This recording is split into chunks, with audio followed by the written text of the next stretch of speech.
Alors, on est dans un temps troublé, c'est vrai, mais en même temps, il rejoint quelque chose que j'ai eu très à cœur de vouloir partager avec vous, qui nous démontre que nous sommes dans des faces, contrefaces, et nous sommes dans des dilemmes. Et il y a également ce que la Torah nous invite à comprendre, c'est quand on est devant sa face. Et en même temps, c'est clair que ça nous amène à beaucoup revoir de choses, parce que nous devons conserver aussi nos valeurs aujourd'hui, alors qu'on veut les ôter. Alors qu'aujourd'hui, on est en train de dire, un peu comme dans le psaume, l'insensé, c'est-à-dire le Nabal, celui qui n'a plus de vie, de sève, celui qui n'est plus alimenté, celui qui ne pourra plus produire. Le Nabal, l'insensé, dit en son cœur, il n'y a point de Dieu. On est dans une époque où il y a une recherche de spiritualité, pas obligatoirement de Dieu, du Dieu que nous connaissons, mais parallèlement, il y a un rejet total de nos valeurs et des valeurs qui se sont construites quand même dans les siècles passés. Il nous faut aussi avoir une protection au travers de ces valeurs, parce qu'autrement le pays va sombrer. Encore plus. Imaginez, dans 5 à 10 ans, les générations futures n'ayant pas eu la connaissance de Dieu, n'ayant pas été enseignées, elles seront un peu perdues. D'où l'importance, peut-être plus que jamais, d'éduquer et de prendre au sérieux quand même cette notion avec les enfants, de prendre très à cœur l'enseignement des enfants. Tout est dans l'enseignement des enfants, des jeunes et des moins jeunes. En même temps, nous voyons qu'il y a un affrontement spirituel d'une grande intensité entre Dieu et les hommes. C'est les phases contre phases, les forces, les pouvoirs qui se déchaînent. Le monde donne un visage que le monde et que notre humanité a une face et une face. On nous dit quelque chose, mais on nous cache quelque chose. Et donc, on n'est pas dans la lumière, on n'est pas dans une clarté, on n'est pas dans quelque chose où même on peut se fier à ce qui est dit, à ce qui est promis. Alors, ça peut nous renvoyer à la question, je pense qu'au travers de tout ce que nous avons vécu dans ces législatives, par exemple, ça a été cette question, que voyons-nous réellement? Au travers de cet événement qui doit nous montrer peut-être les suites de la décision. Qu'est-ce qu'elles vont engendrer dans le bien comme dans le mal? Qu'est-ce qu'elles vont signifier pour chacun de nous? Et je crois que c'est une question vraiment importante parce que le peuple d'Israël a souvent été confronté dans son histoire à des dilemmes. On l'a vu aussi dans la Haftara, au travers de Jephthé, où il y a des dominations, il y a des moments où il faut combattre, et que le combat n'est pas obligatoirement qu'avec des armes, ni même un combat verbal, mais un combat d'action. Et je crois de positionnement. Alors en même temps, c'est clair que on peut être troublé, on peut être dans l'angoisse, on peut avoir peur, et en même temps on peut voir clair. On peut comprendre que ce temps est un tremplin vers quelque chose que l'on n'a pas encore expérimenté et qui va être une période très particulière. Aujourd'hui, nous devons nous dire aussi que nous devons affronter un certain nombre de choses. Alors maintenant, ça nous renvoie à une question que Maïmonide a soulevée et qu'il a écrite, mais qu'il a aussi dite verbalement. Il dit « tous les prophètes », pas les faux prophètes, tous les prophètes recevaient leur message prophétique dans un songe ou dans une vision. Et il marquait une particularité ici, Maïmonide, c'est qu'il disait que Moshe, lui, ce n'était ni par songe, ni par vision, ni par rêve, mais qu'il était dans l'inspiration directe avec Dieu et en pleine possession de ses facultés. Il est vrai qu'aujourd'hui, nous pouvons tous dire ce que nous voyons, ce que nous pensons, ce que nous percevons. Et les dieux disent, les dieux m'ont montré, aïe, aïe, aïe, aïe, aïe, aïe, aïe. Et je crois que ça signifie tout simplement que, dans la pensée de Maïmonide, que l'Éternel s'entretenait avec Moshe face à face.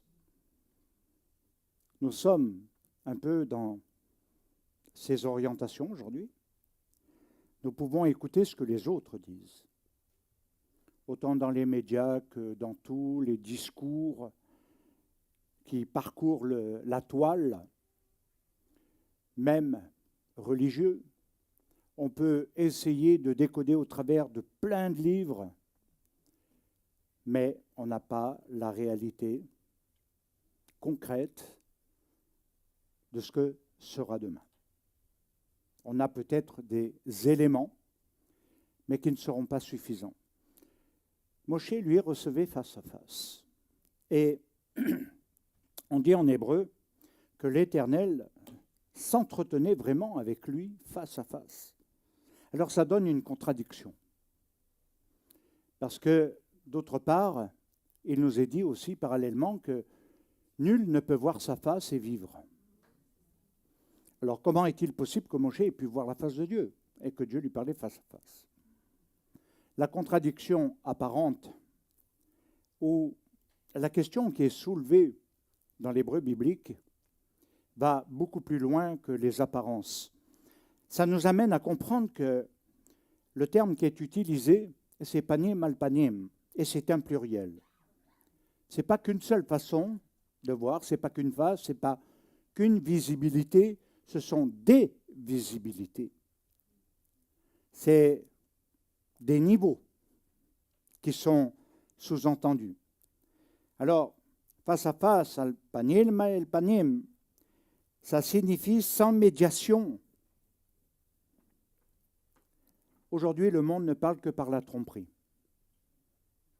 que pour détourner, endormir l'attention des armées, empêcher de se dire « armons-nous dans la prière, unissons-nous, combattons, réagissons, on laisse faire ». Dans une passivité incroyable, comme dans le temps Covid.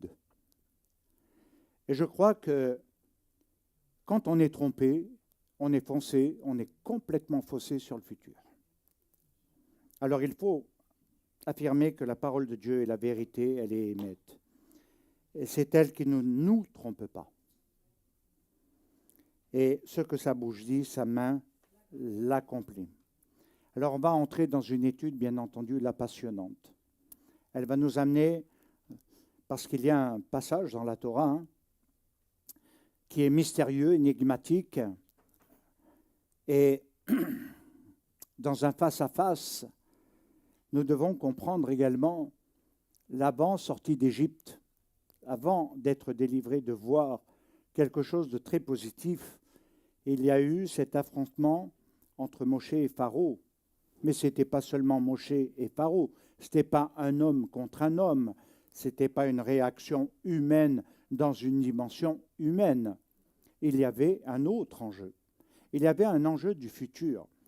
Et donc Moshe représentait également le plan divin, représentait également ce que voulait dire sortir de l'Égypte par rapport à un pharaon qui voulait garder dans l'asservissement. Et nous pouvons le voir aujourd'hui, il y a différents types d'asservissement. On n'est plus obligatoirement en train de fabriquer des pyramides, mais on est asservi par beaucoup de choses aujourd'hui. Donc mon but n'est pas là, mais de faire comprendre que nous sommes dans ce cas de figure, en quelque sorte. Il y a un affrontement. Il est dit dans Shemot, donc le livre de l'Exode, au chapitre 33, verset 18, Moshe dit quelque chose d'étrange. Montre ou découvre, en hébreu on peut dire, montre ou découvre-moi ta gloire. Kvodecha, kvodecha. Et kvodecha, ça veut dire montre-moi le poids de ce que tu es dans l'univers. C'est-à-dire, y a-t-il un poids supérieur au tien? Une force qui pourrait être supérieure à la tienne, une dimension qui pourrait être supérieure à la tienne. Quand il dit « montre-moi ta gloire », ce n'est pas simplement « montre-moi quelque chose qui va me faire du bien et où je vais me vanter partout en témoignage ».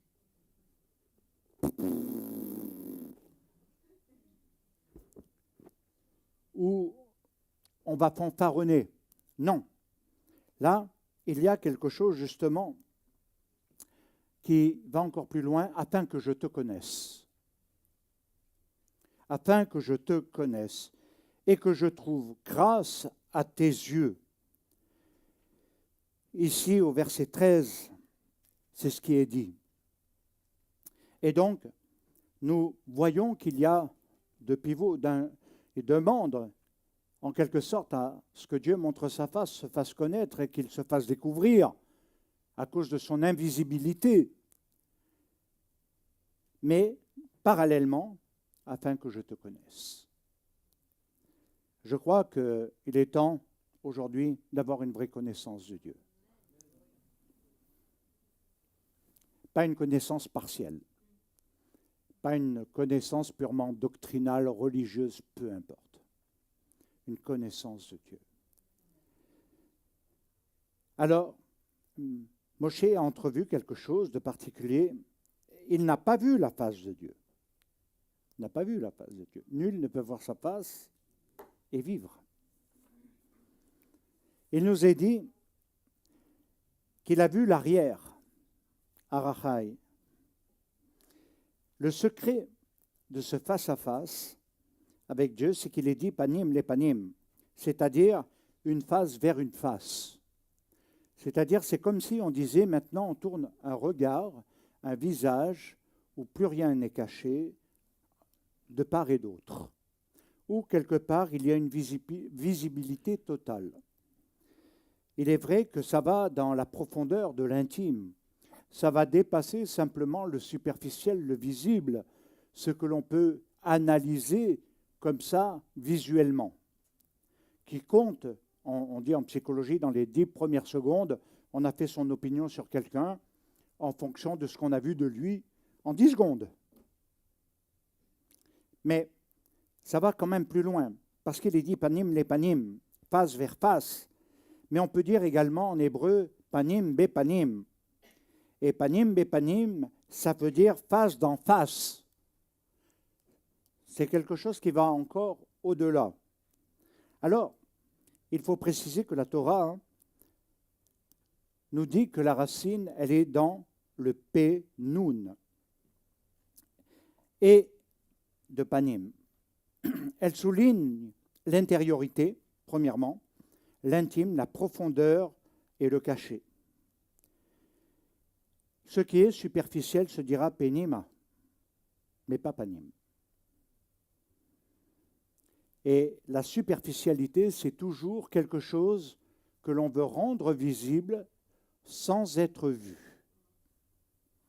Il y a quelque chose que l'on doit relever, on veut faire paraître sans être. On peut dire un personnage dans une personne.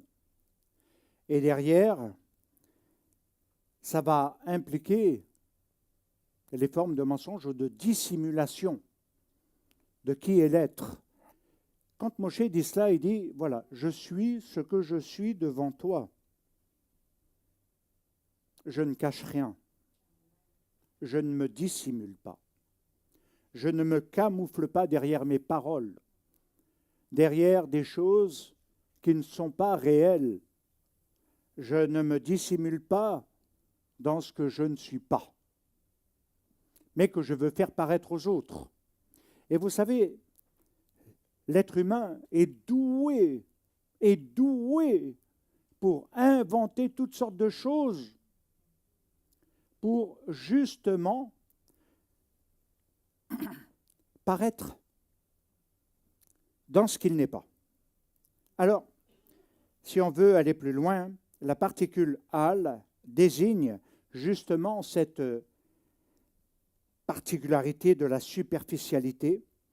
Mais on a encore une autre expression qui est issue de panim el panim, c'est alpne, et qui signe à la fois de partout, de l'extérieur comme de l'intérieur.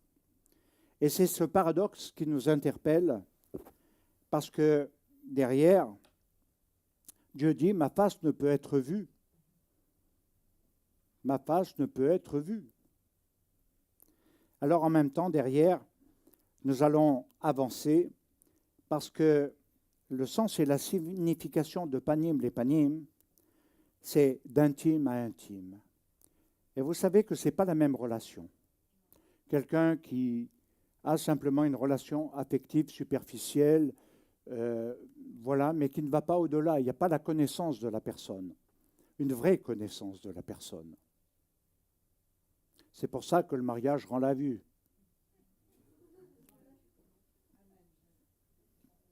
Mais derrière, d'intime à intime, ça veut dire on connaît vraiment la personne. On ne connaît pas son rôle dans ce moment-là. Ce n'est pas son être extérieur qui va compter. On la connaît vraiment telle qu'elle est. Parce que rien n'est caché. En même temps, ça nous interroge.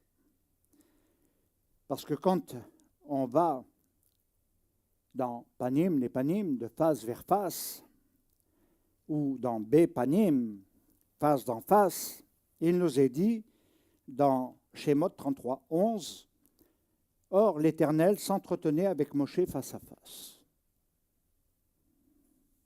Et pourtant, il nous est dit, « Nul ne peut voir ma face et vivre. » Je lui parle face à face, dans une claire apparition et sans énigme.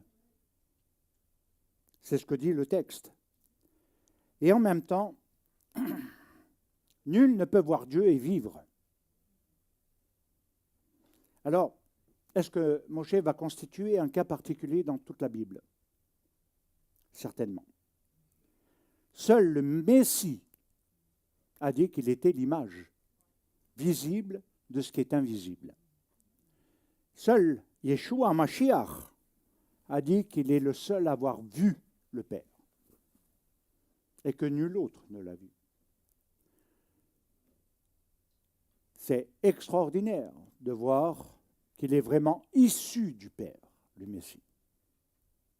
Qu'il est vraiment le reflet authentique et qu'il n'est pas simplement une apparition de miracle, d'un faiseur de miracles, faiseur d'illusions, seulement pour faire du bien aux hommes dans leur temporalité. Il a été beaucoup plus loin. Il a révélé les intentions du Père, le sens caché. On peut dire que Yeshua Mashiach est issu. Il est de nature divine. Et obligatoirement, il y a quelque chose qui donne une dimension plus grande. Il dit que le Père est en lui et que lui, il est dans le Père. Voilà le sens. Et qu'il ne forme qu'un. Ça, c'est extraordinaire. Et de voir cette dimension nous amener à ce niveau-là. En même temps, on peut être induit en erreur au travers de tout cela, parce que si nous voulons revenir, c'est des faces au pluriel, panim. C'est des faces au pluriel. Et ça veut dire également les sens, quand on le prend dans le latin, facies, ça veut dire les sens, les sensations. C'est-à-dire que tout est inclus. Ce n'est pas simplement une visibilité, mais le sens, les sensations, comme un côté tactile, où on perçoit de manière très différente. Vous savez, on a un don avec le toucher. Et ceux qui sont, j'ai connu des aveugles, et ceux qui sont aveugles ont des dons qui se développent davantage que la moyenne des hommes. Et avec le tactile, tac, ils vont déceler, ils vont percevoir, ils vont sentir. Et dans la voix, ils vont entendre l'inaudible de l'homme, ce qui est parfois caché, même dans la détresse. Et donc, c'est vrai que ça donne encore une autre dimension. Lorsque on veut aller plus loin, il est vrai que les Grecs avaient inventé, à cause de cela, ce que l'on va appeler plusieurs visages. Plusieurs visages. L'homme a plusieurs visages. Ce n'est pas simplement un visage de colère qu'on va montrer à l'occasion, un visage énervé, etc., peu importe. Les vrais visages de comportement dans la vie. Les Grecs ont inventé plusieurs visages et c'est à ce niveau-là que sont nés les masques. On se dissimule derrière une apparence. Et c'est étonnant parce que les masques portaient ces noms quand ils ont été inventés par les Grecs. Ils portaient le nom de persona et c'est ce qui a donné personnage. Tout à coup, on met un masque et on n'est plus le même. On devient quelqu'un d'autre. Vous avez vu souvent dans les carnavals, on met les masques et les gens deviennent débridés. Hein? Ils sont carrément quelqu'un d'autre. Et c'est vrai qu'il y a le personnage et la personne. Mais derrière, là, nous le voyons très concrètement. Et c'est un jeu d'acteurs. Derrière, on veut se cacher derrière une apparence, c'est-à-dire qu'on va avoir dans la vie, au cours de son existence, plusieurs types de visages, plusieurs types de personnalités. On sera plusieurs types de personnes en fonction de nos contextes, de nos relations et de ce que nous voulons en tirer comme profit. Alors, c'est vrai que ça va développer plusieurs visages, personnalités, et on va se cacher derrière une apparence et on va camoufler sa véritable identité. C'est comme ça que certains ont pu être de très grands meurtriers tout en étant très bons. Ça peut paraître paradoxal, mais c'est des hommes qui parfois pouvaient avoir le cœur sur la main, aider, mais pouvaient tuer sans remords, sans ressenti, et commettre beaucoup de choses. Était-il bon ou était-il mauvais? En même temps, cacher sa véritable identité nous renvoie à la question philosophique: qui suis-je? Mais l'autre niveau de la question, c'est qui je veux être? Et c'est là qu'on est dans les projections. Et on se projette sur des images, des leaders, des chanteurs, des acteurs, et on épouse un peu ce qu'ils sont pour ne pas être. C'est un véritable danger à long terme. Alors, en même temps, ce sont des gros problèmes parce que tout prend sa source en même temps dans un événement biblique. Lorsque Adam et Chava ont goûté l'arbre, ont mangé, il s'est produit un phénomène, c'est que tout de suite, ils ont vu ce qu'ils étaient, d'une autre façon. que dans la création, dans le plan de Dieu. La première des choses qu'ils ont faites lors de leur rendez-vous avec Dieu a été de se cacher, de se dissimuler derrière quelque chose. Et Dieu va leur dire, mais qui vous a appris cela? Eh bien, on ne sait pas. On t'a entendu, on a eu peur et on s'est caché. On ne voulait pas être vu et on ne voulait pas te voir. On ne pouvait plus. Il y a quelque chose qui nous a empêchés. Alors derrière, nous renvoyons à ce que redevient maintenant, après cela, l'humanité. Une humanité qui va se cacher et qui va se dissimuler vis-à-vis de Dieu. Elle ne veut pas avoir de face à face pour ne pas être vue, jugée, éventuellement évaluée dans sa personne, dans ses actes, dans ce que la personne est, dans la manifestation même de son émouna. Elle va se cacher. Et très souvent, on va vouloir faire paraître, je suis très spirituel, je suis très gentil, machin et tout, mais derrière, je peux être le roi du Lachonara. Ou la reine. Oh oui, la reine. Il ne faut pas que je vous oublie, madame. Vous allez me le reprocher après. D'être quelqu'un qui fait du mal, quelqu'un qui n'applique pas la tzedaka, la bonté, envers son prochain, qui n'a pas de relation telle qu'il devrait l'avoir, mais il vit pour lui-même. Alors, l'humain possède différentes facettes d'une apparence à une autre sans être personne. Et vous savez que si on fait une analyse, je crois qu'il y a quelqu'un qui est dans la psychologie parmi nous. C'est vous, non? Vous êtes dans la psychologie? Non, juste devant toi. Non? Ah ben alors je me trompe, je sais pas. En tout cas, on va donner des cours sur quelque chose qui ne soit pas une psychologie basée uniquement sur l'humain, mais la psychologie spirituelle de la Bible. Les hommes qui ont façonné l'histoire et ceux qui ont détruit le peuple au travers de ce qu'ils ont été. Et c'est exactement ce que nous pouvons voir aujourd'hui.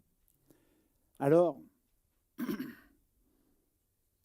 aujourd'hui, c'est un vrai problème aussi de société parce que, au travers de ce que je suis en train de dire, c'est l'augmentation de cas, de personnes qui deviennent, alors, les termes modernes. Moi, quand j'étais jeune, honnêtement, je n'avais jamais entendu ce que voulait dire borderline.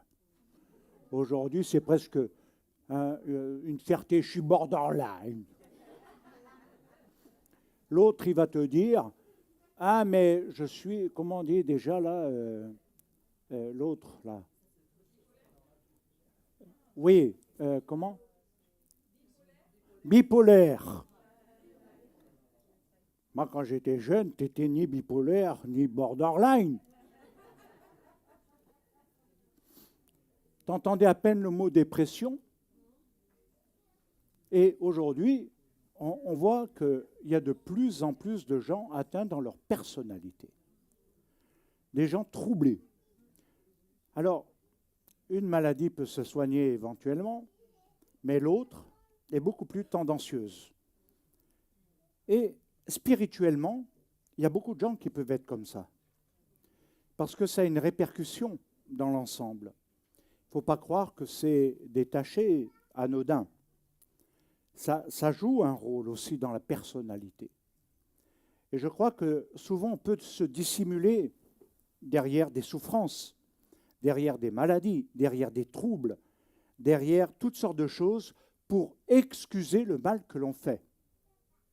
Ou en tout cas pour ne pas être à la hauteur de ce qu'il nous est demandé dans la Torah par l'Éternel, pour trouver l'excuse même de désobéir. Et c'est là qu'il nous faut ramener maintenant. Oui, Dieu est un Dieu de guérison et pas simplement de bien-être. Ce n'est pas un masseur qui te met dans l'état de zen. C'est quelqu'un qui va dire, voilà, il va falloir avancer.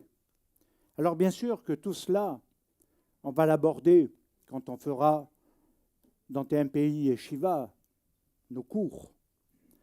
Et sur les psychoses et les névroses, ce n'est pas du tout pareil. Si tu es dans des psychoses, ce n'est pas obligatoirement de la névrose. Et je crois qu'aujourd'hui, beaucoup n'arrivent pas à s'analyser.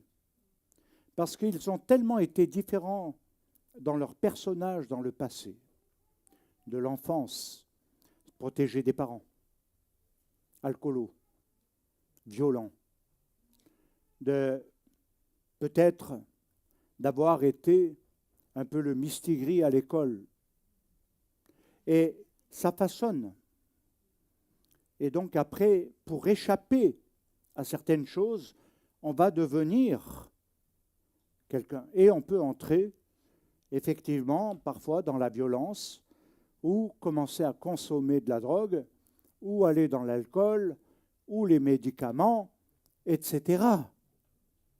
Donc il faut savoir que derrière, le mal-être ne va pas s'améliorer, mais s'amplifier.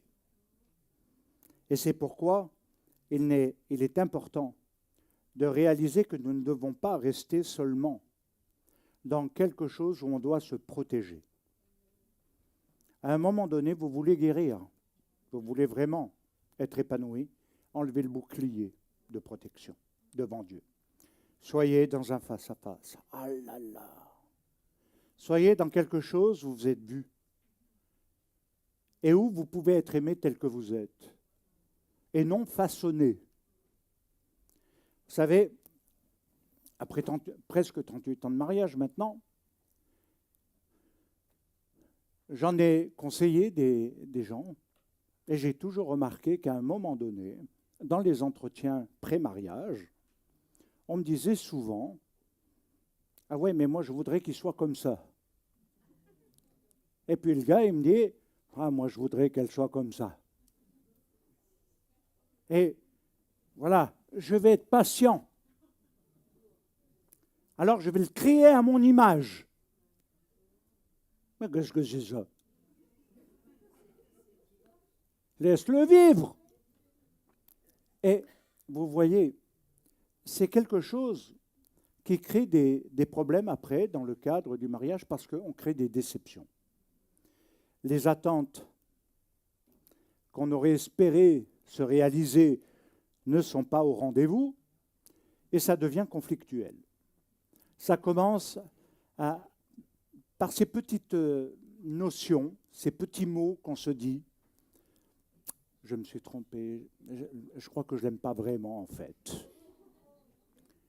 Et puis on part dans quelque chose qui détourne.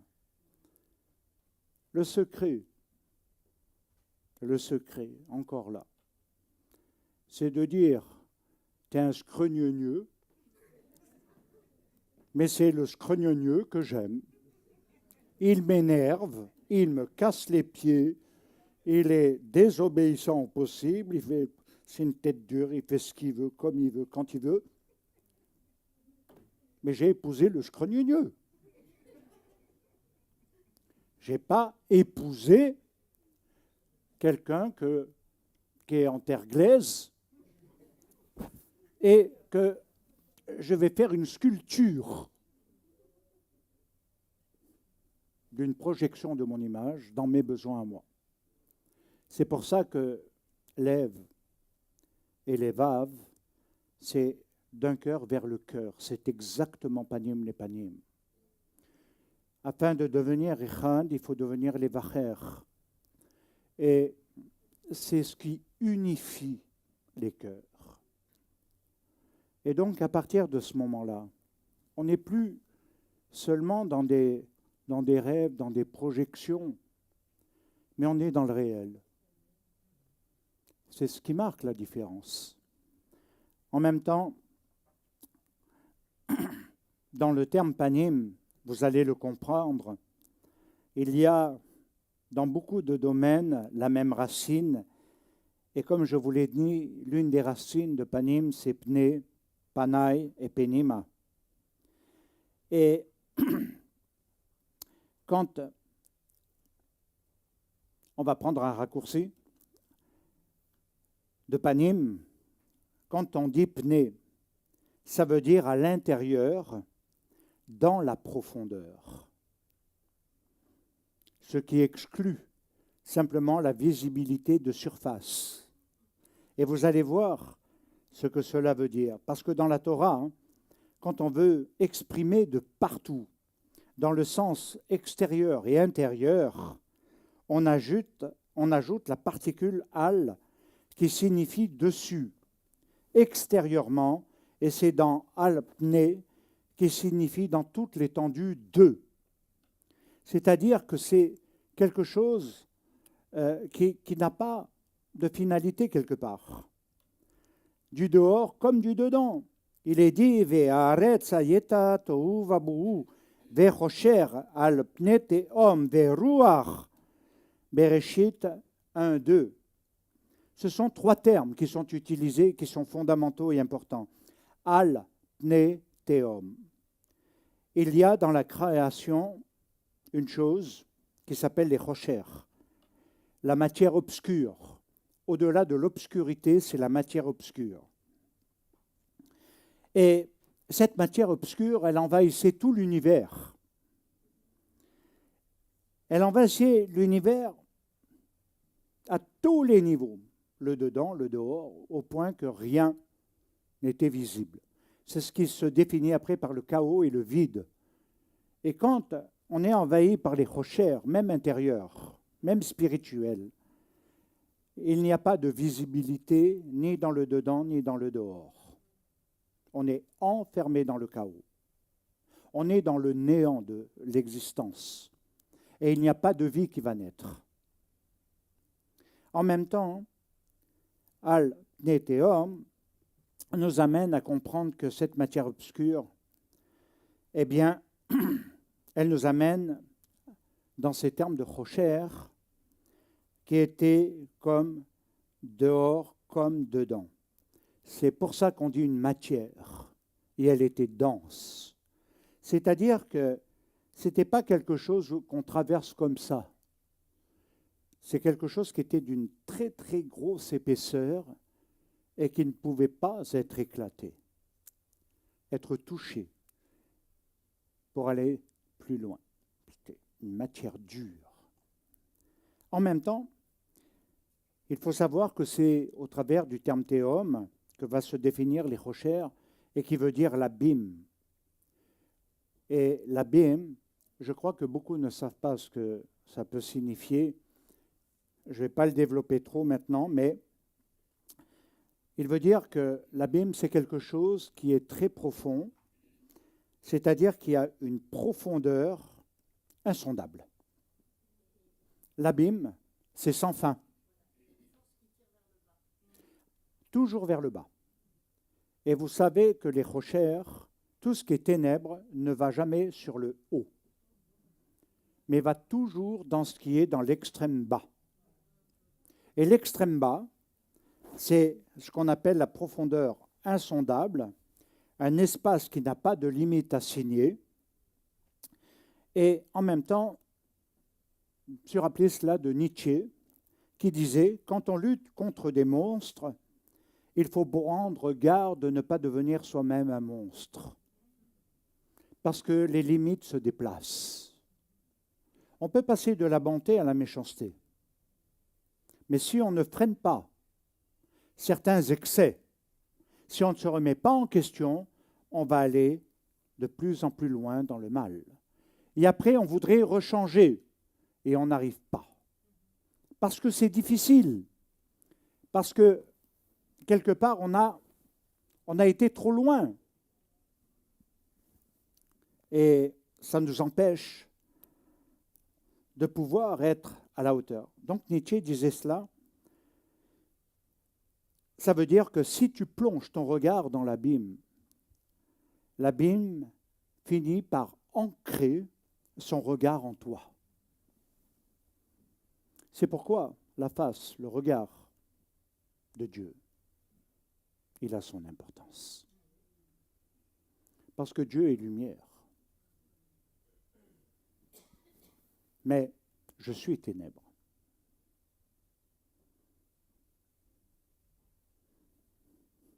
Regardons.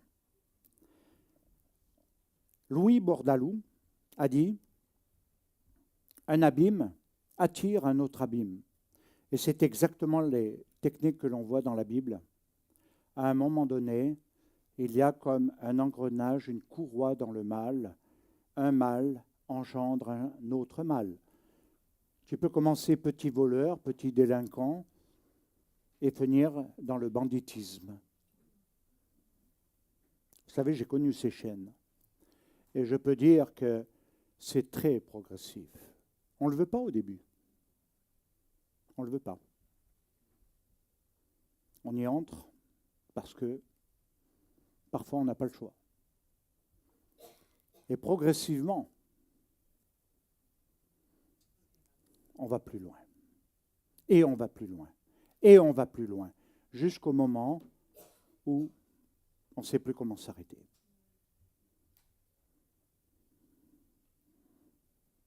C'est pourquoi l'autre définition qui est aussi donnée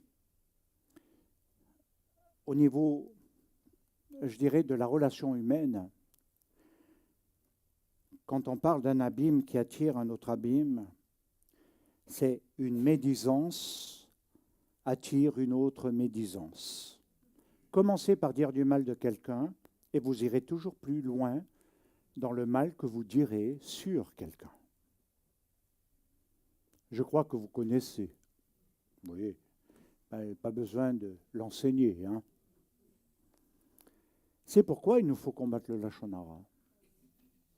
Parce que si on ne le combat pas, il va détruire l'autre dans ce qu'il est, dans son identité, dans sa, je dirais, dans son authenticité, dans ses défauts, c'est vrai. Mais quel est le but de cette médisance, de ce Lachon Hara ? Si ce n'est détruire la personne, l'empêcher d'avoir des relations saines, de pouvoir même être aimé, pardonné. Nous allons sur le temps des Louls et de Yom Kippour. Il y a des réflexions qui doivent être quand même posées. Alors, derrière, il nous faut comprendre les principes divins qui font que dans la création, Dieu a divisé les choses, il les a séparées. Il n'a pas anéanti les entités. Il n'a pas anéanti la matière obscure. Il n'a pas détruit les rochers. Il les a laissés face à la lumière. Waouh! Il les a laissés face à la lumière. Et je peux vous dire que c'est extraordinaire de le voir comme ça, parce que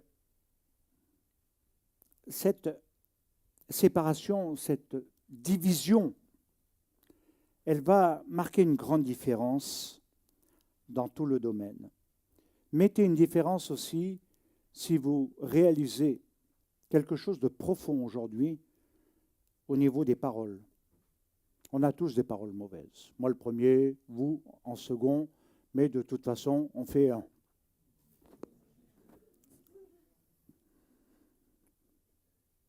De séparer le mauvais du bon. Restez dans le mauvais, jamais vous ne pardonnerez. Jamais vous n'aimerez.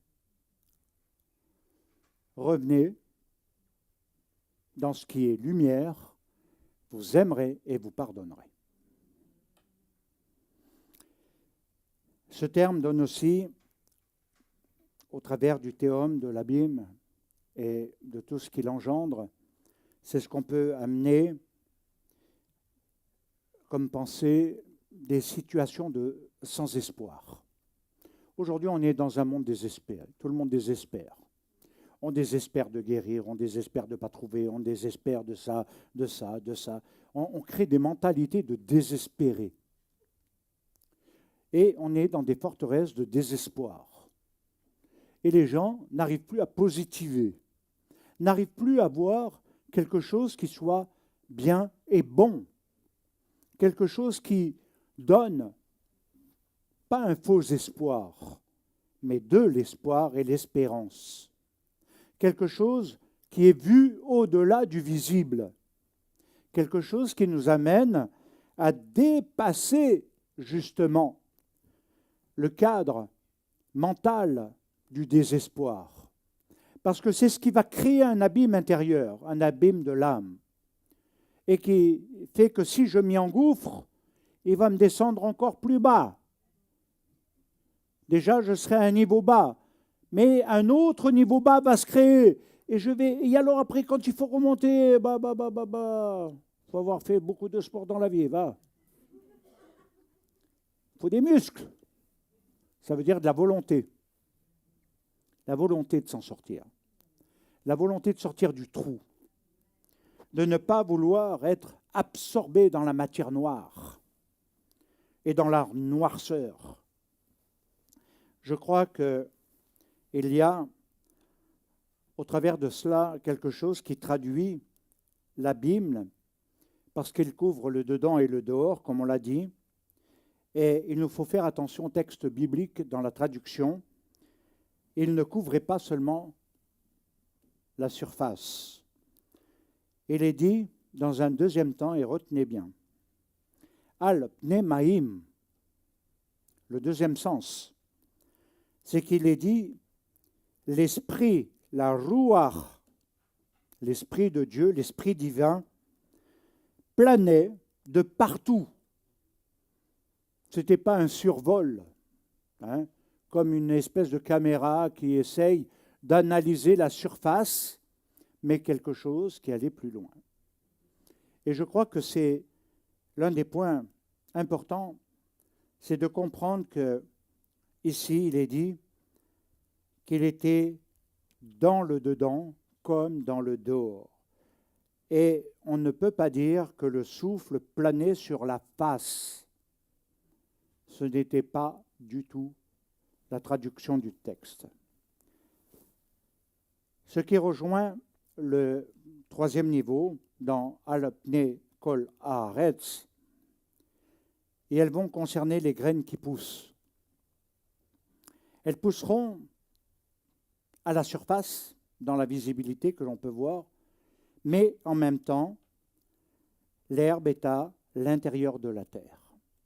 Elle crée une racine. Ça ne pousse pas sur la surface. Essayez de faire l'essai, mettez que sur la surface et ça meurt. Plantez dans l'intérieur de la terre, où ça va rester pendant un certain temps en fonction invisible, et puis à un moment donné, il y a, tac, un pouce. Et c'est exactement l'enseignement de Yeshua qui nous dit de porter du fruit, c'est-à-dire d'avoir les bonnes racines en soi. Pas les mauvaises racines. C'est tellement facile d'être dans la mauvaise racine. C'est tellement facile de rester dans quelque chose où on ne veut pas bouger et où on demande aux autres de faire l'effort, mais où on ne veut pas. À un moment donné, il faut prendre conscience, aller plus loin. Il nous est dit justement qu'il y a quelque chose que Dieu a semé dans l'univers, à l'intérieur de l'univers comme dans l'extérieur de l'univers, c'est le Messie. Et Yohanan nous le dit. Il nous le dit dans son chapitre 1, qu'au commencement était la parole, et la parole était avec Dieu, et la parole était Dieu. Et tout a été fait par elle. En elle était la vie, et la vie était la lumière des hommes. La lumière, lui, dans les rochers. Et ça rejoint ce que nous avons vu dans Bereshit au chapitre 1. Il nous dit qu'il y a quelque chose que la parole, elle a séparé. mais que, en même temps, cette parole est devenue une lumière des hommes. C'est pourquoi l'enseignement de la Torah, l'enseignement de Yeshua, devient la clé d'une nouvelle humanité. Alors il y a l'humanité que, voilà, qu'ils veulent créer. Il y a une humanité qu'ils veulent créer. Et il y a une nouvelle humanité qui n'est pas issue de cette surface, mais qui est de l'intérieur, du Père. Et ça change beaucoup de choses. En même temps, nous voyons le pouvoir de la parole, la force, la puissance de la parole, créatrice, destructrice, mais c'est également la parole de foi, positive ou négative. Si vous voyez les choses et que vous dites dans le négatif, vous créez le négatif. Vous allez créer les situations de négativité. Et au travers de cela, vous n'allez jamais pouvoir dépasser le cap parce que vous créez vous-même vos propres situations de négativité qui enferment dans des sphères mentales. Et c'est pourquoi je le dis avec force. Aujourd'hui, si nous voulons briser les tabous, il ne faut pas avoir la force dans la foi négative. « Ah, j'arriverai pas. » Tu sais ce que ça veut dire? « J'arriverai pas. » Vous savez, je l'ai dit avant vous, hein, je suis trop nul. Oh, ça ne sert à rien. Mais tu crées la situation.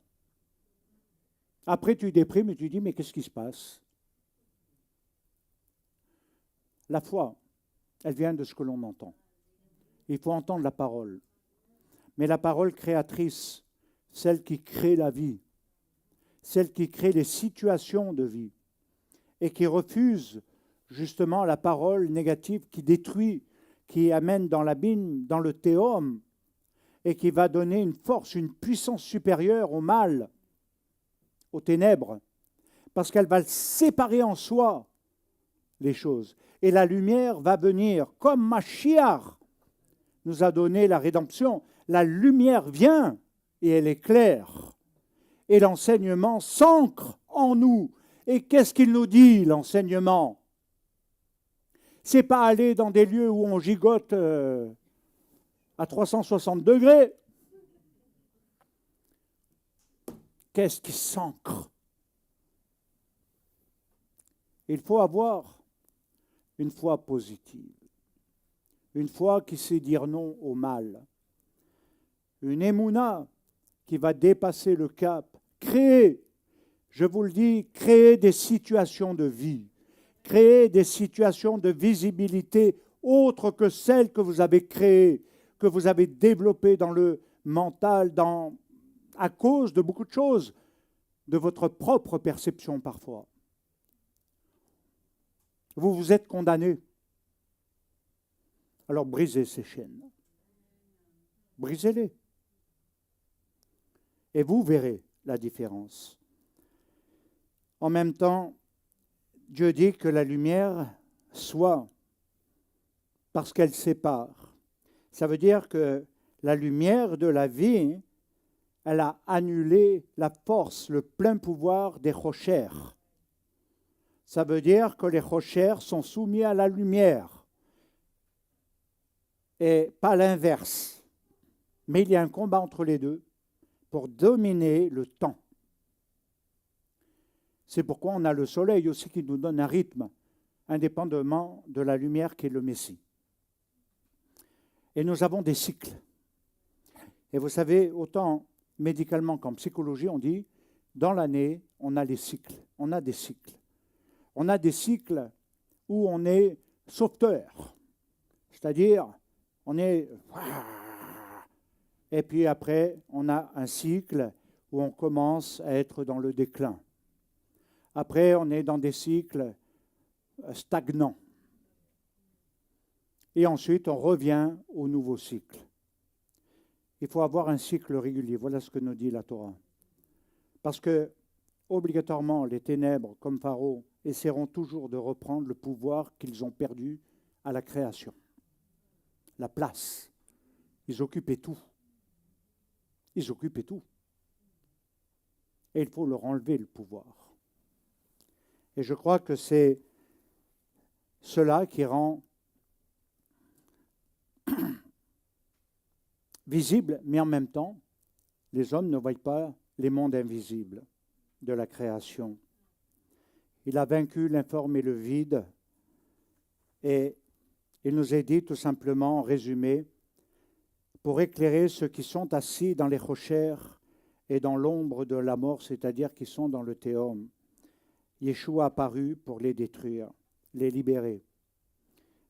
Et je crois que quand on veut aller au-delà, il nous est dit dans Luc, chapitre 1, versets 76 à 79, je ne vais pas tout lire, mais en résumé, afin d'éclairer, je le répète, ceux qui sont assis dans les rochères et dans l'ombre de la mort, c'est-à-dire le théum. Le verset 76 dit « Car tu marcheras devant la face du Seigneur pour préparer ses voies. » Yeshua nous dit d'être lumière et non ténèbres. Ça veut dire pardon, amour et paix. Non, ce qui se prolonge dans le théum, dans ce qui amène l'anéantissement, la destruction, même des communautés, au travers de la médisance, la rancœur, le ressentiment, le non-pardon, et j'en passe. Toutes ces choses sont des mouvements négatifs, créent du négatif, créent de la noirceur. Il ne faut pas croire que vous dites la vérité. C'est votre vérité à vous. Sans connaître l'intention. C'est un jugement. Lumière, c'est aimer, pardonner. Je conçois que c'est dur de pardonner. Je le conçois, mais ce n'est pas impossible. Impossible, pas français. Tiens, pour une fois qu'ils disent bien.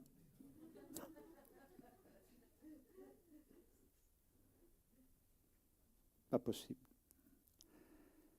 Alors pour conclure, Panim, les Panim, nous amène à ôter le concept d'un face-à-face basé sur la visibilité, c'est-à-dire sur la surface et non le dedans. On doit le comprendre comme une relation forte et profonde, dans quelque chose qui va s'intérioriser et qui intériorise aussi son message. Ce n'est pas simplement adopter des principes religieux, rituels, mais quelque chose, nous dit la Torah, et ça rejoint les commandements, quelque chose où on crée cette relation sans créer, percevoir d'image, et d'où le texte, parole, heureux, ceux qui n'ont pas vu, mais qui ont cru.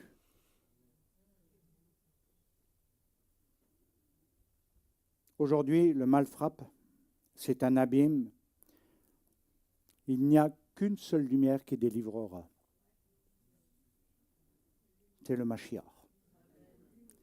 Alors, au travers de toutes les épreuves, nous pouvons voir la manifestation de la puissance du royaume de Dieu, à condition d'adopter le mouvement qu'il a créé. Que Dieu vous bénisse. Shabbat Shalom.